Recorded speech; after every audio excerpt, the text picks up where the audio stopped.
Hello, a very good evening to all my dear students. आज अगला video बनाने जा रहा हूँ। जहाँ तक मैंने आपको पढ़ाया था उसके आगे का पार्ट आज हम डिस्कस करेंगे। ठीक है, सबसे पहले बच्चों देखो, यहाँ पे मैंने लिखा है, यहाँ से स्टार्ट करेंगे। Limitations of accounting, types of accounting और क्वालिटेटिव फीचर्स ऑफ अकाउंटिंग। आज मैं आपको अकाउंट्स के इन तीन चीज़ों के बारे में डिस्कस करेंगे। मैं ज़्यादा लंबा वीडियो नहीं बनाऊंगा, 25-30 मिनट्स में जानता हूँ आप लोग बोर हो जाते हैं, तो अपने छोटे छोटे वीडियोस बनाएंगे 10 मिनट्स 15 मिनट्स, और उसी में हम कॉन्सेप्ट्स को क्लियर करने की कोशिश करेंगे। तो सबसे पहला है limitations of accounting. Limitations of accounting क्या है? हर चीज के दो होते हैं part, pros and cons. Pros मतलब एडवांटेज, कॉन्स मतलब डिसएडवांटेज। प्रोज के बारे में लास्ट वीडियो में हमने बताया था, एडवांटेजेस ऑफ अकाउंटिंग क्या होता है। आज हम डिस्कस करेंगे बच्चों limitations of accounting. Not fully exact. Accounting जो है वो फुली एग्जैक्ट नहीं होता। Accounting is based on assumptions. Assume किया गया कि हमारी सेल्स 10 करोड़ होगी, एज्यूम किया गया हमारी जो रेवेन्यू जनरेट होगी वो 5 करोड़ या 5 CR होगी, लेकिन वो जो एक्चुअल जनरेशन है वो या तो 10 करोड़ से ज्यादा भी हो सकती है या उससे कम भी हो सकती है। फॉर एग्जाम्पल डेप्रिसिएशन, हमने ये अंदाजा लगाया था, ये डेप्रिसिएशन वर्ड आप इस साल पढ़ोगे बच्चों अकाउंट्स में। डेप्रिसिएशन का मतलब होता है जब टाइम के साथ किसी एसेट का वैल्यू डाउन होता है। जैसे मान लो, जैसे मेरी ये घड़ी है, अब ये जो घड़ी है बच्चों ये 20,000 की है। अब इस घड़ी को लिए हुए मुझे लगभग 6 to 7 मंथ्स हो गए हैं। क्या एक साल के बाद इस घड़ी का कीमत उतना ही रहेगा? नहीं, इस घड़ी का रेट डाउन हो जाएगा। जब हम कोई नया फोन लेते हैं 20, 25, 30 के में, तो क्या एक साल 6 महीने बाद उसका रेट वो रहेगा?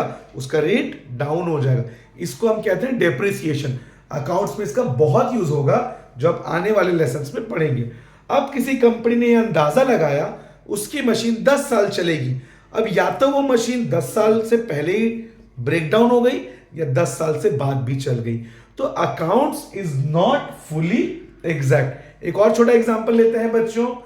2020 में जब पहली बार पूरे वर्ल्ड में कोरोना आया था, जितने भी होटल्स थे, रेस्टोरेंट्स थे, जो बड़े बड़े 5 स्टार 7 स्टार होटल्स थे, हम सभी को पता है न्यू ईयर और समर वेकेशंस में ये जो होटल्स होते हैं पूरे फुल होते हैं, बुक होते हैं। होटल्स भी उस समय नई नई तैयारी करती है, क्यों? उनको पता है समर वेकेशन में लोग घूमने आएंगे। कितनी तैयारियां की गई थी 2020 के अप्रैल मंथ में या मार्च मंथ में कि लोग घूमने आएंगे, शिमला, मनाली, मुंबई, दिल्ली, होटल्स में रुकेंगे, अच्छा बिजनेस होगा। लेकिन अचानक से कोरोना आया और सबका प्लान कैंसिल हो गया। तो सोचिए उन्होंने कितना प्लान किया था, लेकिन वो प्लानिंग कुछ काम का नहीं आया। तो अकाउंट्स भी ऐसा ही है, नॉट फुली एग्जैक्ट। आप पूरी तरह से 100% प्रेडिक्शन नहीं कर सकते what may happen in the future. आपने सोचा इतना प्रॉफिट, हो सकता है प्रॉफिट उससे ज्यादा हो जाए या प्रॉफिट उससे कम हो जाए। ठीक है, so accounts is not fully exact because it is based on assumptions, what we make out of the future. और फ्यूचर को प्रेडिक्ट हम 100% नहीं कर सकते। अनरियलिस्टिक इंफॉर्मेशन, अकाउंट्स में कई बार जो इंफॉर्मेशन होता है वो अनरियलिस्टिक होता है, प्रैक्टिकलिटी से बहुत दूर होता है। जो हम रियल लाइफ में सोचते हैं या रियल लाइफ में जो होता है, अकाउंट्स में कई बार वो चीजें पोर्ट्रे नहीं होती, एकदम एग्जैक्ट उसके बारे में पता नहीं चल पाता। आप समझिए इस चीज को।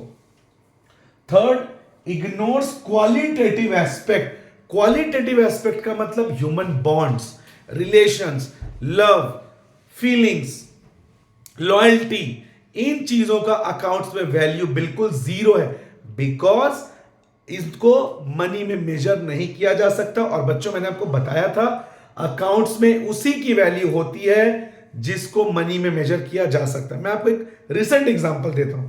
अकाउंटिंग टर्म्स में बिजनेस हाउसेस में एक वर्ड यूज होता है ले ऑफ। मैं आपको बताता हूं बच्चों, अकाउंट्स में बिजनेस में वर्ड यूज होता है जिसको कहते हैं ले ऑफ। बच्चों ले ऑफ जानते हो क्या होता है? जब किसी कंपनी को बहुत लॉस हो तब कंपनी अपने कॉस्ट को कंट्रोल करने के लिए अपने खर्चों को कम करने के लिए एक बार में बहुत सारे लोगों को नौकरी से निकालती है। गूगल ने रिसेंटली 4 या 5 महीने पहले लगभग 2 से 5,000 एम्प्लॉयज को नौकरी से निकाला। ये पिछले 20 साल से कंपनी के लिए काम कर रहे हैं। तो सोचिए वो वर्कर्स कितने रेस्पॉन्सिबल हैं, कितने लॉयल हैं। लेकिन क्या उनकी लॉयल्टी को मनी में मेजर किया जा सकता है? नहीं। जब गूगल को लगा कि इनको रखने से कंपनी को लॉस हो रहा है तो कंपनी को इन्हें नौकरी से निकालना पड़ा। इसका मतलब लॉयल्टी, ऑनेस्टी, ह्यूमन बॉन्ड्स, इनका अकाउंट्स में वैल्यू बिल्कुल भी नहीं है। अगर आप एक अच्छे वर्कर हैं तब तभी तक अच्छे हैं जब तक आप कंपनी को प्रॉफिट ला के दे रहे हैं। जब आपसे कंपनी को कोई बेनिफिट नहीं होगा, company will throw you out. सबसे बड़ा एग्जांपल इसका स्टीव जॉब्स है, जिन्होंने एप्पल बनाया। एप्पल कंपनी ने खुद उनको निकाल दिया था 1990 के समय। बाद में जब एप्पल लॉसेस में गई तो एप्पल को वापस स्टीव जॉब्स के पास जाना पड़ा और स्टीव जॉब्स ने वॉकमैन बना के एप्पल की किस्मत ही पलट दी। तो सोचिए, जो इंसान ने खुद एप्पल बनाया उसको ही हटा दिया गया तो फिर तो कोई बात ही नहीं होती। इसका मतलब ऑनेस्टी, ईमानदारी, लॉयल्टी, वफादारी, इनका अकाउंट्स में वैल्यू बिल्कुल भी नहीं है। तो इन चीजों का अकाउंट्स पूरी तरह से इग्नोर कर देता है। Fourth, ignores market value. मैंने एक जमीन ली थी 10 लाख में आज से 5 साल पहले। क्या आज उसका रेट बच्चों 10 लाख होगा? आज उसका मार्केट रेट 50 लाख, 60 लाख, 70 लाख हो जाएगा। लेकिन मेरे बुक में, मेरे अकाउंट्स के बुक में आज भी वो मार्केट वैल्यू शो नहीं करेगा। वो क्या शो करेगा? हिस्टोरिकल कॉस्ट, जितने में मैंने जमीन ली थी। मतलब अकाउंट्स मार्केट वैल्यू को पूरी तरह से इग्नोर कर देता है, अकाउंट्स बुक वैल्यू को इंपॉर्टेंस देता है।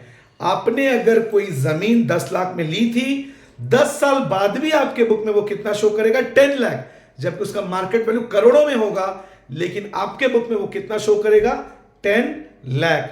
यानी आपको अपने एसेट का, जो आपकी जमीन है, उसका रियल वैल्यू आपको पता नहीं चल पाएगा, because accounts ignores the market value, it only takes into consideration the book value. तो ये एक बहुत बड़ा प्रॉब्लम है कि आपको कभी आज उसका करंट वैल्यू पता नहीं चलेगा।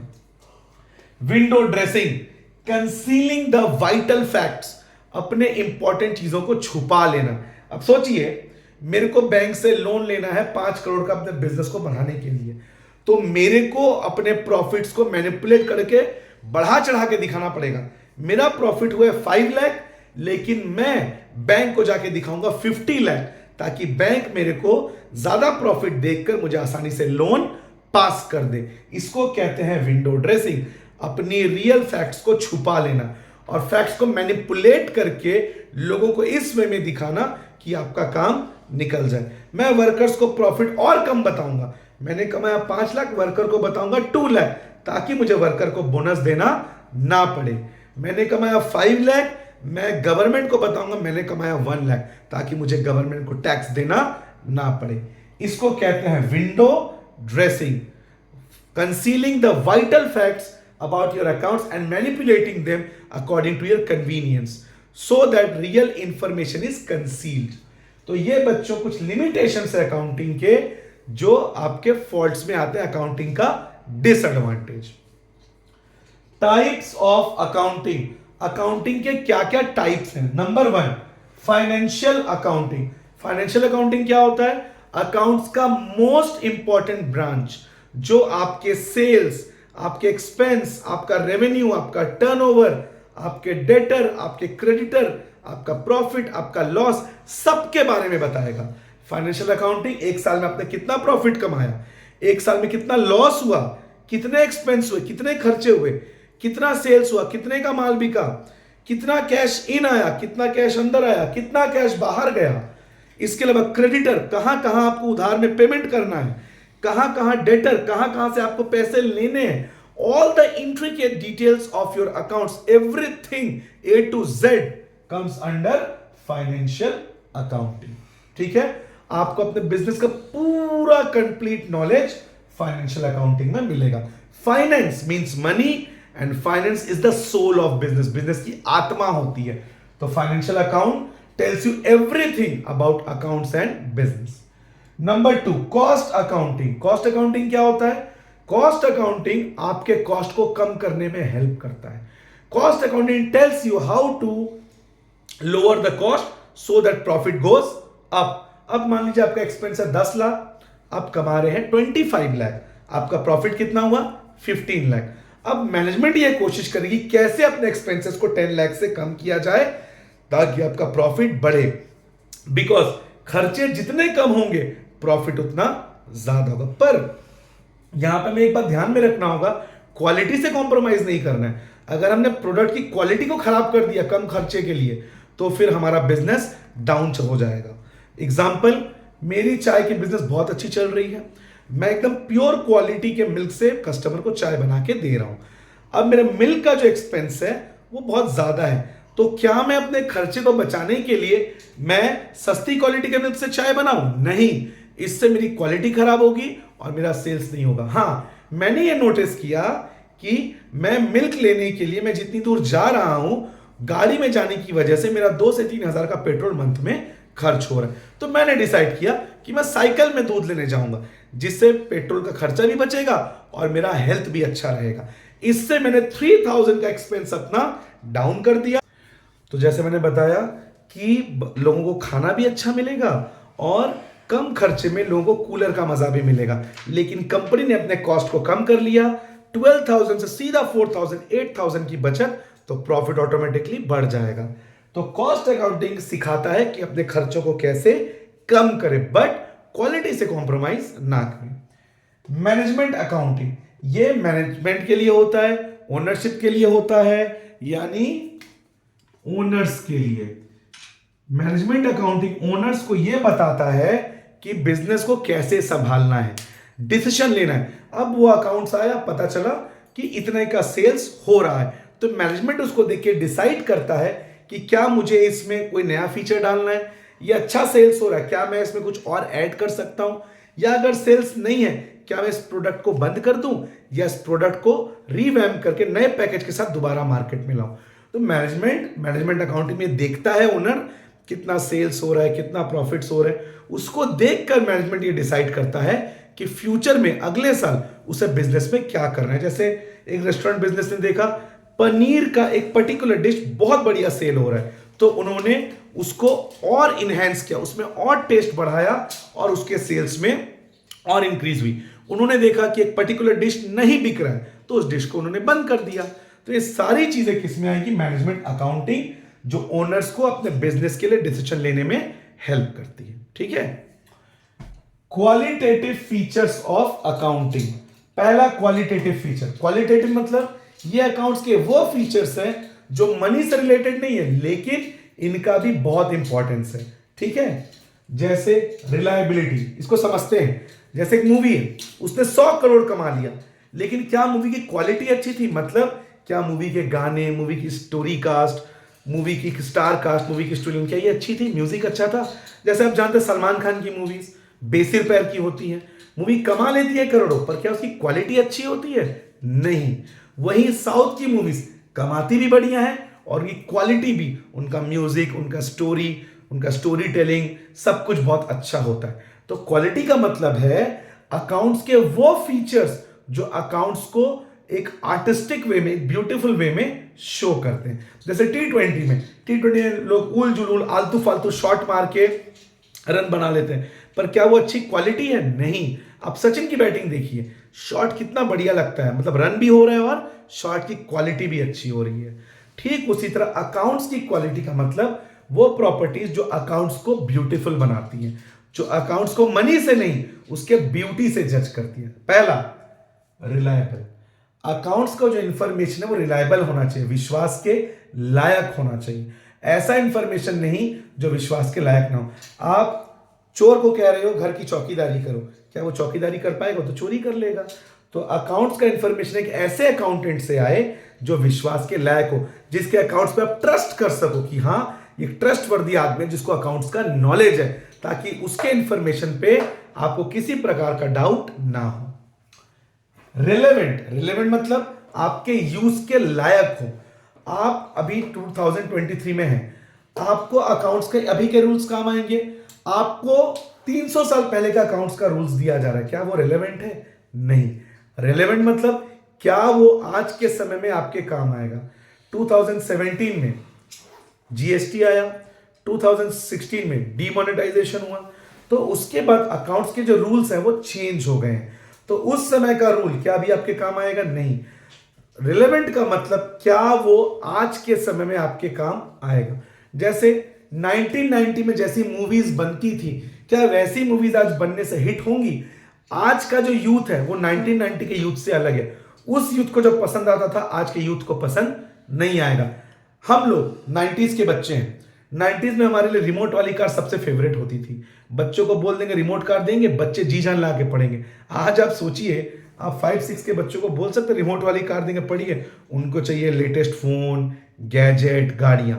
तो बच्चे बदल रहे हैं, उनकी डिमांड्स बदल रहे, तो मम्मी पापा को भी बदलना पड़ रहा है। ठीक उसी तरह अकाउंट्स भी समय के साथ बदल रहा है। पहले लोग कैश में काम करते थे, आज सबके पास क्यूआर कोड होता है। तो अकाउंट्स रिलेवेंट होना चाहिए, करंट एरा के अकॉर्डिंग होना चाहिए, ताकि वो सबके काम आए। अंडरस्टैंडेबल, अल हबीबी वल खबाबा खत भलाना हर भबाबा। अब बताइए मैंने आपसे क्या बात की, आपको कुछ समझ आया? मैंने अरबी में आपसे बात की। अब मैं कुछ भी बोलूं आपको समझ ही नहीं आया, क्योंकि आपको वो लैंग्वेज ही नहीं आता। तो अकाउंट्स इतना सिंपल वे में होना चाहिए कि एक कम पढ़े लिखे व्यक्ति को भी समझ में आए, एक ज्यादा पढ़े लिखे व्यक्ति को भी वो समझ में आए। मतलब it should be so simple so that it could be easily understood by everyone. अब उसको इतना कॉम्प्लिकेट कर दिए, जो एक कम पढ़ा लिखा व्यक्ति उसको वो समझ नहीं पा रहा है, और उसको अपने दुकान के लिए प्रॉफिट लॉस का पता लगाना है, तो उसके लिए वो अकाउंट्स किस काम का? तो अकाउंट्स का जो लैंग्वेज वो इतना सिंपल होना चाहिए कि कम पढ़े लिखे के साथ साथ जो ग्रेजुएट है, जो पढ़े लिखे हैं, उनको भी वो समझ में आए। It should be simple, short and entertaining and understandable. Last, comparability.